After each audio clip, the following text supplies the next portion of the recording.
हर हर शिव शिव जय जय शंकरा, जय जय शंकरा, कांची शंकरा, चंद्रशेखरा। हर हर शिव शिव जय जय शंकरा, जय जय शंकरा, कांची शंकरा, चंद्रशेखरा। நின்னை சரணடைந்தேன் சந்திரசேகரா, நீதானே என்றென்றும் ஆதிசங்கரா. உந்தனடி தோழுதேன் வேத மந்திரா, உலகம் பலம் பெறவே வந்த சந்திரா.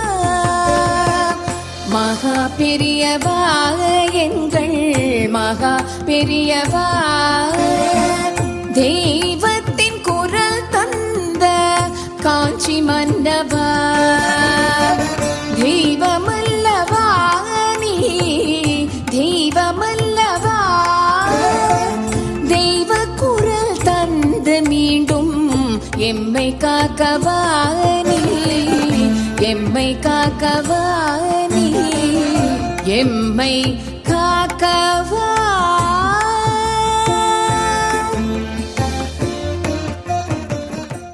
ஸ்ரீ குருப்யோ நமக. ஹரஹர சங்கர, ஜெய ஜெய சங்கர. நின்னை சரணடைந்தேன் என்ற இந்த நிகழ்ச்சியின் வாயிலாக உங்களை மீண்டும் சந்திப்பதில் மிக்க மகிழ்ச்சி. ஹர ஹர சிவ சிவ ஜெய ஜெய சங்கரா, ஜெய ஜெய சங்கரா, காஞ்சி சங்கரா, சந்திரசேகரா. அண்ணாதுரை ஐயங்கார் அப்படின்னு ஒரு பெரிய பக்தர், பெரியவா மேல அவ்வளவு ஒரு பக்தி கொண்டவர்.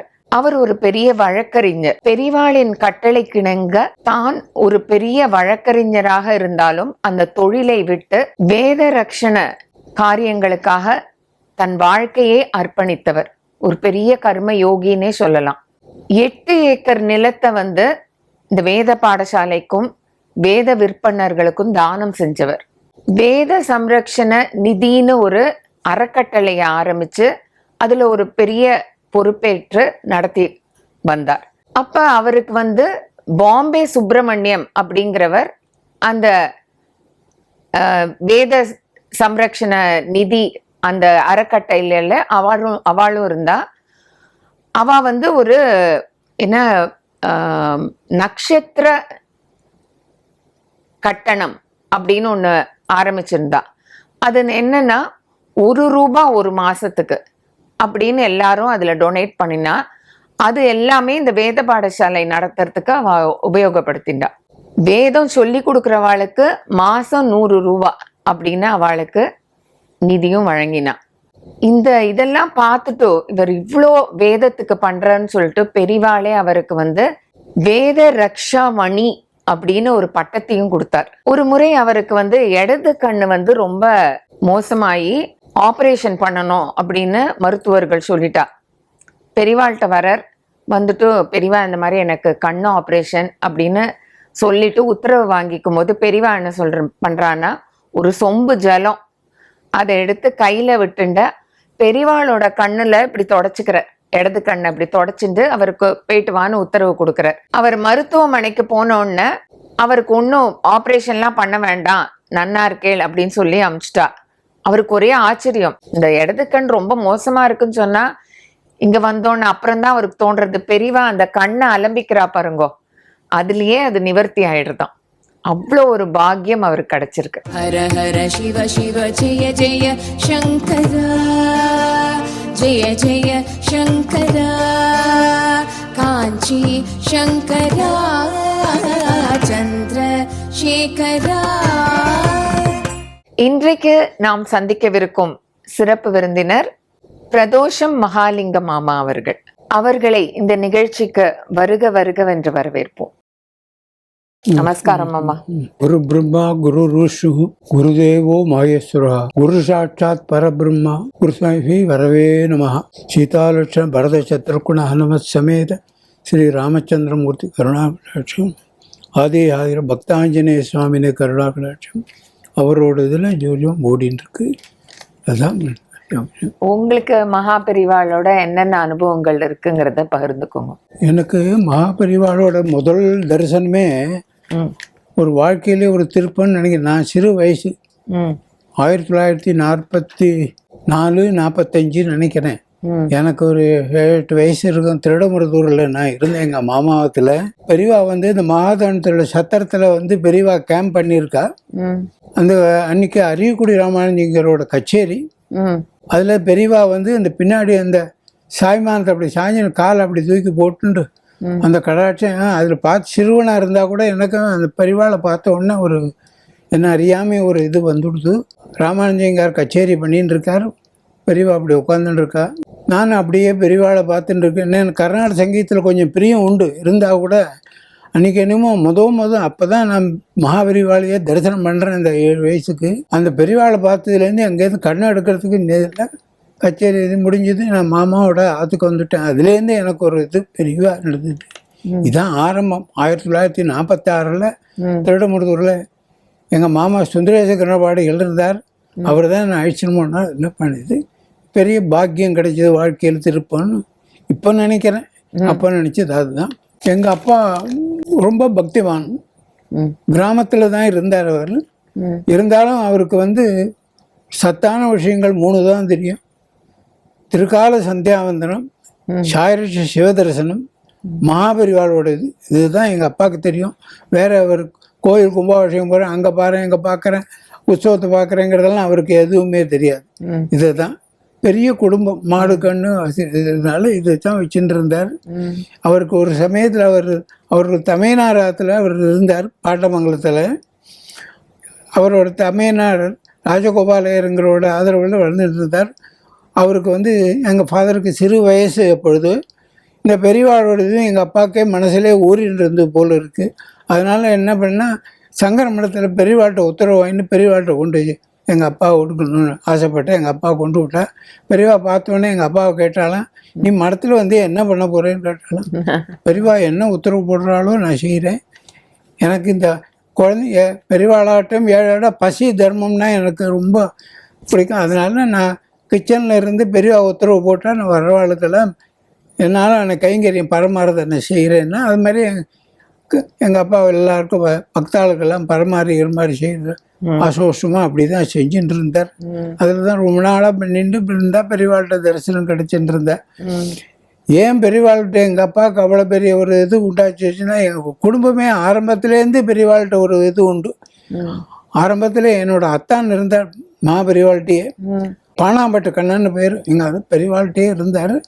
அவள் தான் ஆதியிலேயே பெரியவாள்கிட்ட இருந்து எல்லாம் சொல்லி கொடுத்துட்டு இருந்தது. எங்கள் அப்பா அப்படி பண்ணிட்டு இருக்க போது பெரியவாளை ஒரு நாளைக்கு கூப்பிட்டு, எங்கள் அப்பா பேர் வைத்தியநாத் ஐயர்னு பேர், வைத்தா நீ செஞ்சது போகிறோம், நீ போய் கல்யாணம் காலத்துக்கு குடும்பம் எல்லாம் பண்ணிட்டு க்ஷேமமாக போயிட்டு வா அப்படின்னு சொல்லிட்டா. என்ன பெரியவா அப்படி சொல்லிட்டாள்னு எங்கள் அப்பாவுக்கு ரொம்ப வருத்தமாக இருந்தாலும் பெரியவா உத்தரவை வாங்கிட்டு ஒரு கிராமத்தில் காவேரி பூம்பட்டினங்கிற அந்த கிராமத்துக்கு வந்துட்டோம். அதுக்கு முன்னாடி காப்பனாமங்கலம் பாண்டமங்கலம் அங்கே தாங்கிறதுன்னு அங்கே எங்கள் தாத்தா இருந்தார்.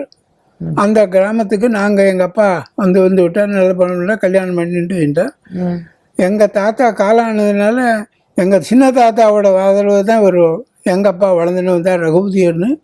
அவர் பூஜை புனஸ்காரங்கள்லாம் உண்டு. அவருக்கு மகாபெரிவாள்கிட்ட பெரிய பக்தர். அவர் எல்லாம் பண்ணிட்டு சித்தப்பாவோட இதில் குடும்பம் நடத்திட்டு இருந்தார். எங்கள் தாத்தா நிலப்பழங்கள்லாம் பண்ணிட்டு இருந்தார். இந்த ரகுபதி தாத்தாங்கிற பெரியவாள்கிட்ட ஒரு உற்சவம் உண்டுவார். எங்கள் குடும்பத்திலேயே எங்கள் அப்பாவோட தாத்தா பிரம்மபூத சுப்பிரமணியர் இருந்தார். அவர் பெரியவாள்கிட்ட உத்தரவாங்கி சன்னியாசம் வாங்கிட்டு இருந்ததுனால அதே இதையே கடைபிடிக்கணும்னு சொல்லி எங்கள் ரகுபதி தாத்தாவும் சன்னியாசம் வாங்கணும்னு அவர் சிவ பூஜையெல்லாம் பண்ணிட்டு இருந்தார். பெரியவாள்கிட்ட போய் உத்தரவு பண்ணி, நான் இது மாதிரி பண்ணிட்டு இருக்கேன், பெரிய உத்தரவு வேணும். அவரோட தாத்தா, எங்கள் தாத்தாவும் இவர் சகோதரர்கள், அவரோட அப்பா அப்படி சன்னியாசம் வாங்கினேன்ட்டேன். பெரியவா சிரிச்சுட்டு நீ சௌரியமாக இருக்கணும் எல்லாம் உனக்கு இந்த சன்னியாசம்லாம் ஒன்றும் வேண்டாம், நீ குடும்பத்தை கவனிச்சு அப்படியா இருந்தேன். சன்னியாசம் வாங்கி நான் எங்கே போயிருப்பேன் அப்படி. பெருமா கோயிலில் தான் எங்கள் அவர் இருந்தார், அவரே எடுத்து நானும் கூட்டம் பண்ணேன். நீ பெருமா கோயில் இருப்ப, தினம் உனக்கு சமைச்சு கொண்டு எல்லாரும் அங்கே போகணும், உனக்கு இது நீ குடும்பமே நடத்துன்ட்டா எங்கள் பெரியவா. எங்கள் தாத்தா அதுன்னு இருந்தேன். இது மாதிரி அவர் ரகுபதியரோட இதில் தான் எங்கள் குடும்பம் வளர்ந்தது. அப்படியே பெரியவா வந்து மகாபெரியவா வந்து வானகிரின்னு காவேரிக்கு அக்கறையில், காவேரிக்கு தென்னண்ட பக்கத்தில் வானகிரின்னு அக்ராரம், காவேரிக்கு வடவண்ட இக்கடையூர்னு எங்கள் அக்ராரம். மகாபெரியவா வந்து அங்கே கேம்ப் பண்ணியிருந்தா. சரி, மகாபெரியவா அங்கே கேம்ப் பண்ணியிருந்தா நம்ம கிராமத்துக்கெல்லாம் வள்ளியன்னு கிராமத்தில் இருக்கிற ஆளுக்கெல்லாம் ரொம்ப குறை. அதனால என்னென்ன பண்ணுறது, பெரியவா அழைக்கணும்னா கிராமத்தில் ரகுபதியை தான் எல்லாம் பூஜை புனஸ்காரம் பண்ணின்னு இருக்கார், பெரியவாள்கிட்டையும் தான் இருக்கா, அவரை அழிச்சுன்னு போய் எல்லாம் கேட்கலாம், பெரியவாளை நம்ம கிராமத்துக்கு வர வைக்கணுங்கிற ஒரு இதில் அது மாதிரியே போகணுன்னு பிளான் பண்ணேன். அதனால எங்கள் தாத்தாவை அழிச்சுட்டு போகணுன்னா எங்கள் தாத்தாவுக்கு துணைக்கு நான் தான் போனேன். காவேரி நடந்து எப்படி ஏறி அந்தாண்ட வானகிரிக்கு போய் பெரியவாளை தரிசனம் பண்ணணுங்கிறதுக்கு போகணும். காவேரி திறந்து விட்டு சரியான சம்மர். காவேரி தாண்டினோடனே எங்கள் தாத்தாவுக்கு மயக்கம் வந்துடுது. அப்படியே அந்த அரச மரத்தில் உட்காந்துட்டார். அது பெரியவாள் மகாபெரியவாள் கருணாகடாட்சம் அவருக்கு என்ன தெரிஞ்சோ இல்லையோ, வானேரி மடத்துலேருந்து ஒரு பெரிய கூண்டு வண்டி ஒன்று வந்துடுது. இங்கே வந்து இப்போ உங்களை பெரியவா அழிச்சுன்னு வர சொன்னாலும் அவள் வந்து அழிச்சுன்னு வராது. எப்படி பெரியவாளுக்கு தெரிஞ்சது இல்லை எங்களுக்கும் தெரியல. நான் சிறு பையன் தாத்தா கூட கையை பிடிச்சி வண்டியில் அழிச்சுன்னு வந்து சரி இந்த வெயிலில் எதுக்கு வரணும் அப்படின்னு பெரியவா கேட்குறேன். சரி, நான் பெரியவாட்டியே நான் நின்றுட்டு இருக்கேன், பக்கத்தில் குழந்தையா இருந்தேன். இல்லை கிராமத்தில் இருக்கிறவாள்லாம் பெரியவா இந்த கேடியூர் அக்ரஹாரத்துக்கு வரணும்னு ஆசைப்படுறா, பெரியவா வந்து அனுகிரகம் பண்ணணும் அப்படின்னா. எல்லாம் கிராமத்தில் இருக்கிறவாள்லாம் கூட இருக்கா, எல்லாரும் இருக்கா. பெரியவா ஒரு சிரிச்சுட்டே பார்க்கலாம். திடீர்னு ஒரு நாள் வெடிகாரத்தால் 4:30 மணி இருக்குமா, பெரியவா இவா தான் எந்த சமயத்தில் பெரியவா எப்படி வேணா மகாபெரியவா பண்ணுவாளேன்னு உஷாராக இருக்காளோ இல்லையோ, பெரியவா 4 கழிச்சு அப்படி பார்த்துட்டு சிஷ்யாலாம் பார்த்துட்டு கிளம்பிட்டாலாம் மடத்தை விட்டுட்டு. அதுக்கு முன்னாடி துவாரபாலர்கள்லாம் உத்தரவு போட்டுருவா போல இருக்கு, அவளாம் ரெடியாக இருந்திருக்கா. பெரியவா எங்கேயோ கிளம்பிட்டாலும் கமடத்தில் இருந்து நம்மளும் போகணும்னு விறுவிறு பெரியவா எடுத்துட்டு, இவா காவேரிக்கு தென்னண்ட பக்கத்தில் வானகிரியில் தானே இருக்கா, அதனால கமடத்தில் இடத்துலேருந்து வந்து காவேரி ஒட்டத்தோடு நேராக நடந்து பெரியவா சங்கமம், காவேரி சங்கமம் அங்கே தான் சமுத்திரத்தில் பே ஆஃப் பெங்கால், சரி அங்கே தான் சங்கமம் ஆறுது. பெரியவா அந்த காவேரி கரையோடையே வெடிகார்த்தாலும் நடந்து வந்து இவளுக்கெல்லாம் ஒன்றும் புரியல. பெரியவா என்ன இப்போ திடீர்னு எங்கேயோ போடுறா, இடம் இருக்கான்னு கேட்டா, நேத்திக்கணுமா அவர் வந்து கேட்டு போனால் அங்கே போடுறாளா, என்ன பண்ணுறா ஒன்றுமே தெரியலையே அப்படின்னு நினைச்சிட்டு குழம்பின்னு இருக்காளா. ஆனால் பெரியவா போகிறதுனால கூடவே காவேரி கரையோடு பெரியவா நடந்து வந்து வழக்கம் போல் அந்த இறங்கி ஸ்நானம் பண்ணுறதுக்குள்ள பெரியவா வெள்ளம் கரையில் உட்காந்துருந்தாலாம். சரி, வந்து பெரியவா போய் வழக்கம் போல் அந்த சங்கமத்தில் ஸ்நானம் காவேரியெல்லாம் பண்ணிவிட்டு கரையேற போது அந்த பக்கமாக வடவண்ட பக்கமாக கரையேறிட்டா பெரியவா.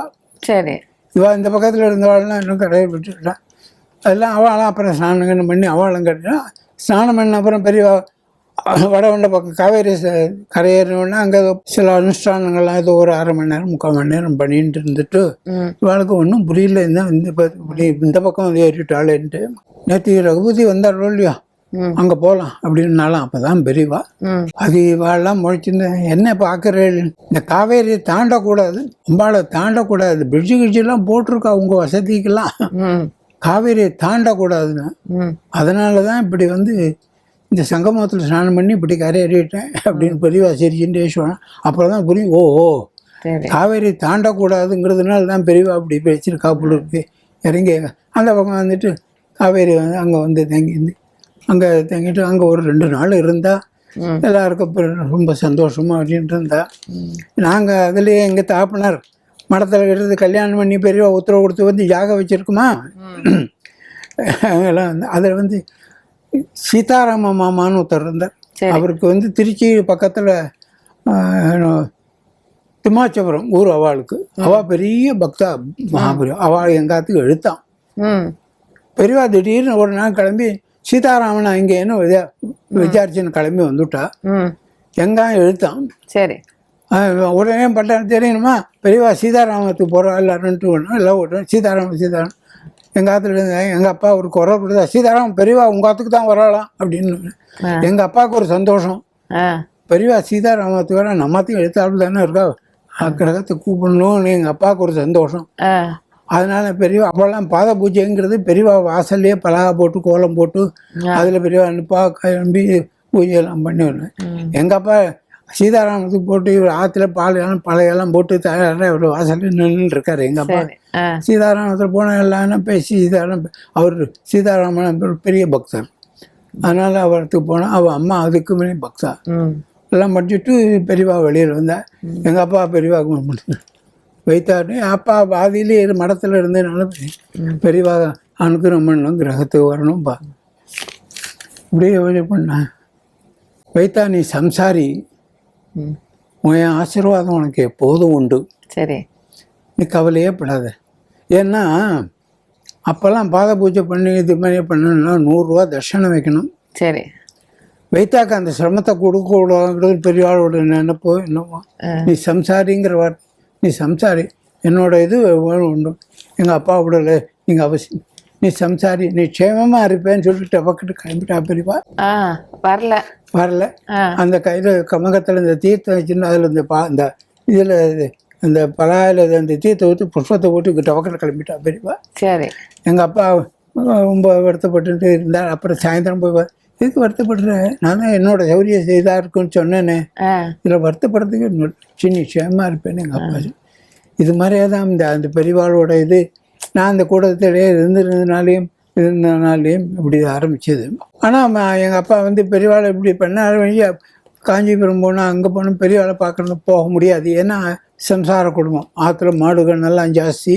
எங்கள் அம்மா இருக்கால, எங்கள் அம்மாவுக்கு எங்கள் ஆம்பளையான் ஆற்றுல மாடு கண்ணதை தவிர வேறு ஒன்றும் தெரியாது. எங்கள் அம்மாவுக்கு இந்த வாசப்படி தாண்டு ஊர் இப்படி இருக்குங்கிறது கூட தெரியாது. எங்கள் அம்மா அப்பேற்பட்ட ஒருத்த, அதனால் மாடை கண்ணை விட்டுட்டு வெளியூருக்கு போக முடியாது.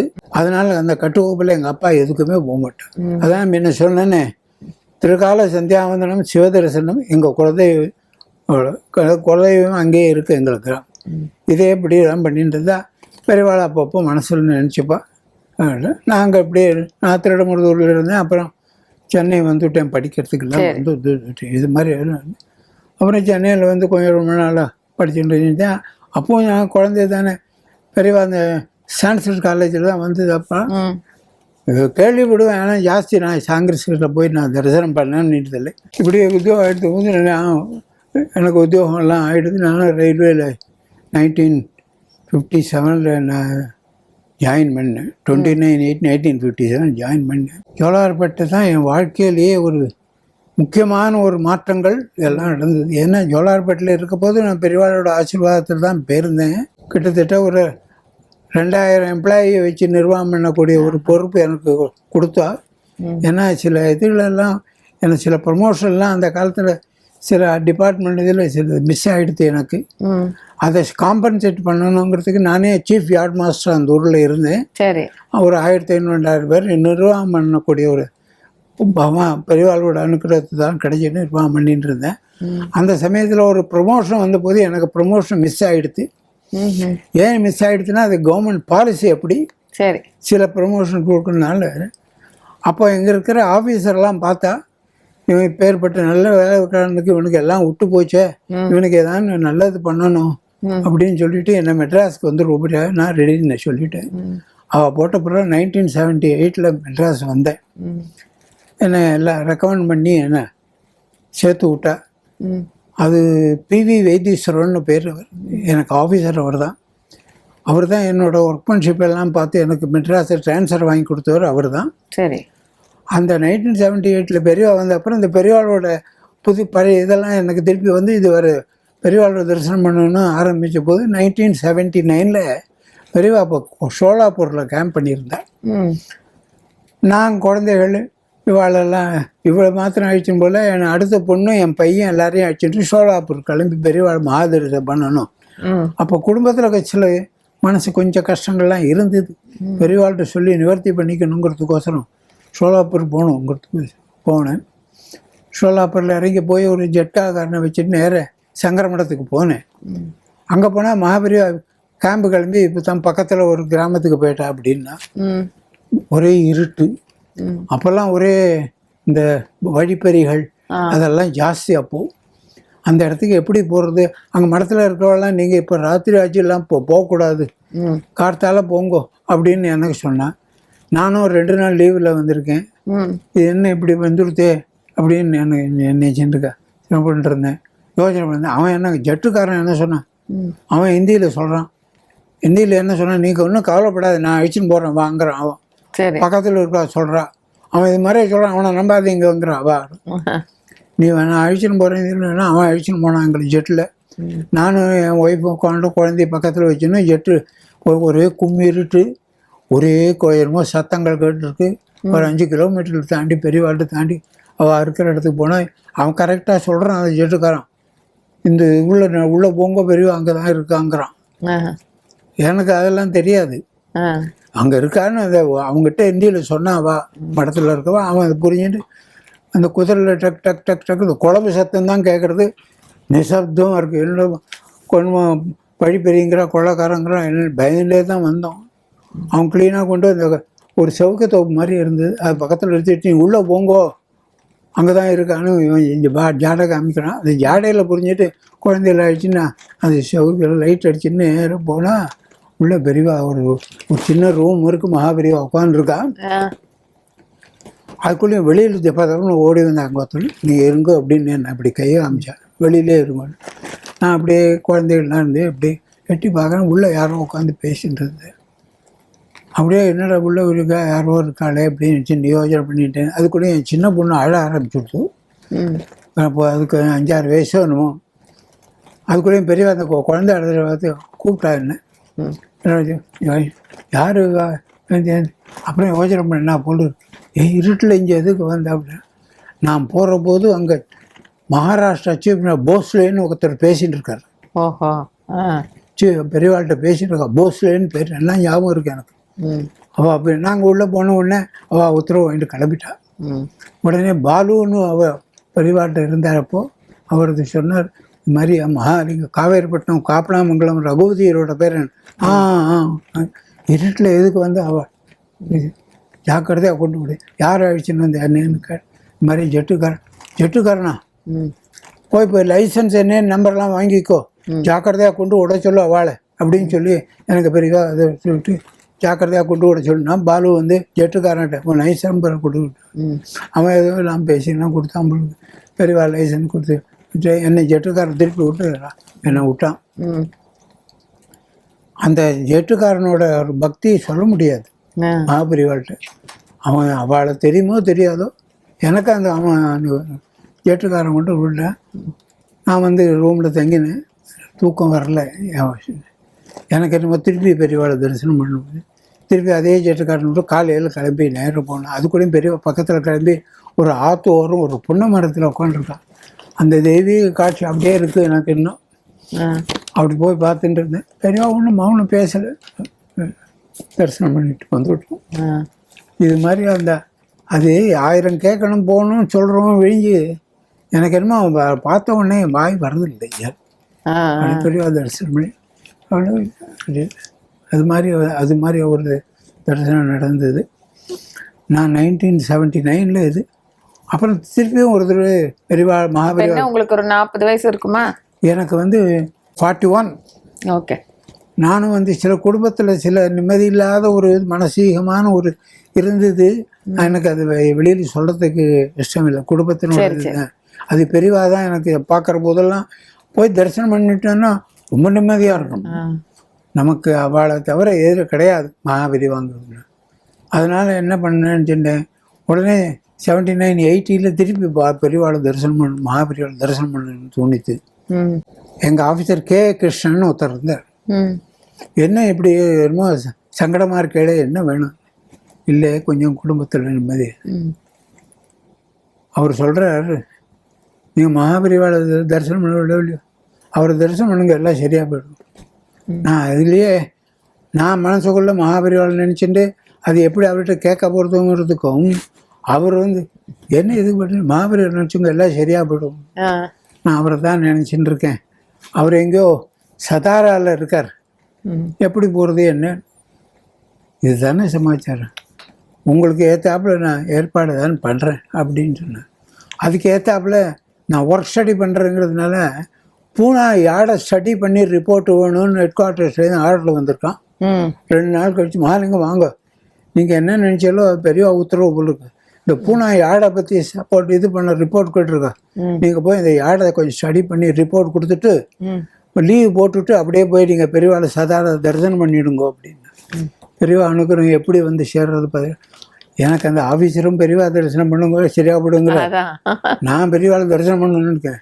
லீவு கிடைக்குமோ கிடைக்காம போயிட்டு வாங்குங்கிற என்னமோ அதுக்கு அதை பூனால ஸ்டடிங்கிறான். ரொம்ப பெரிய பாக்கியம் நினச்சிட்டேன். எனக்கு போட்டா பூனாவில் போனால் அந்த யாரை ஸ்டடி பண்ணிட்டு ரிப்போர்ட்டெல்லாம் எழுதினேன். எனக்கு சதாரா எங்கே இருக்குன்னு தெரியாது, என்னன்னு தெரியாது. என்னமோ தைரியத்தில் ஏறி உட்காந்து போனேன். 7 மணிக்கெல்லாம் சதாராவில் கொண்டு விட்டான். சரி, உள்ளே போய்ட்டு சங்கர மடத்தை விசாரிச்சுன்னு போனேன். அங்கே போய்ட்டு பெரியவாள்கிட்ட தரிசனம் பண்ணியிருந்ததுன்னா நான் போயிருக்கிறது அப்பவும் 2 நாள் லீவு. பெரியவா மௌனம். நானும் பெரியவாள்கிட்ட உத்தரவு வாங்க வந்திருக்கேன். பெரியவா மௌனங்கிறேன். பெரியவா வந்து சங்கர மடத்தில் ஒரு அந்த தட்டு மாதிரியே வச்சுன்னு அதில் அப்படி தலையை வச்சுருக்கா. பக்கத்தில் ஒரு சிமினி லைட் இருக்குது. பக்கத்தில் யாரோ ஒருத்தர் இருக்கா, பெரியவர் ஏதோ சொல்லின்னு இருக்கா அவர்கிட்ட. நான் போய் நின்றுட்டு இருக்கேன். பெரியவா ஜாடை காமிக்கிறா யாரு என்னன்ட்டு. அவர் உள்ளேருந்து ஓடி வந்து கேட்குறாரு என்ன. அவர் உள்ளேருந்து ஓடி வந்து பார்த்தா அவர் எங்கள் அத்தான் பானாம்பட்டு கண்ணன்னு பேர். நீங்கள் வந்து பெரியவா தரிசனம். உடனே பெரியவாள்கிட்ட போய் சொன்னாங்க. அவர் தன்னோட அத்தானுங்கிற அந்த உறவை சொல்லலை பெரியவாள்கிட்ட. காப்பனாமனா ரகுபதியோட அண்ணா பேரும் வந்திருக்காரு அப்படின்ட்டு. நம்மளும் பேசணும், குறைகளை சொல்லணும்னு வந்திருக்கோம். பெரியவா மௌனங்கிறா, பேச மாட்டேன். இப்படியே பண்ணி நின்றுட்டே இருந்தேன். அப்போ யாரோ ஒருத்தர் குறுக்க வந்தார். யாரோ வந்து அவர் பெரியவாளை தரிசனம் பண்ணிட்டு இருந்தார். சரி, அவர்கிட்ட ஏதோ ஒரு கண்ணன்ட்ட சொல்லி ஏதோ பாஷை டிரான்சாக்ஷன்லாம் பேசிகிட்டு இருந்தா ஒரு 10 நிமிஷம். அவளாம் பேசிகிட்டு இருந்தா ஏதோ. அவளை பேசிட்டு அவள்கிட்ட என்னை ஹேண்ட் ஓவர் பண்ணிட்டார். இவளை அழிச்சுன்னு போய் தங்க வச்சுட்டு ஜாக்கிரதையா ஒரு ஆஜிட்டு தங்க வச்சுக்கோன்னு சொல்லி அவளை கூப்பிட்டு கடைசியில் அவர்கிட்ட அழிச்சுன்னா அவர் வாங்கன்னு அழிச்சுன்னு போனார். கடைசியில் அவர் யாருன்னா சதாவில் சங்கர மடம் கட்டுறவர் அவர் தான். திரு பிரதோஷம் மகாலிங்க மாமாவின் அனுபவங்கள் அடுத்த வாரமும் தொடரும்.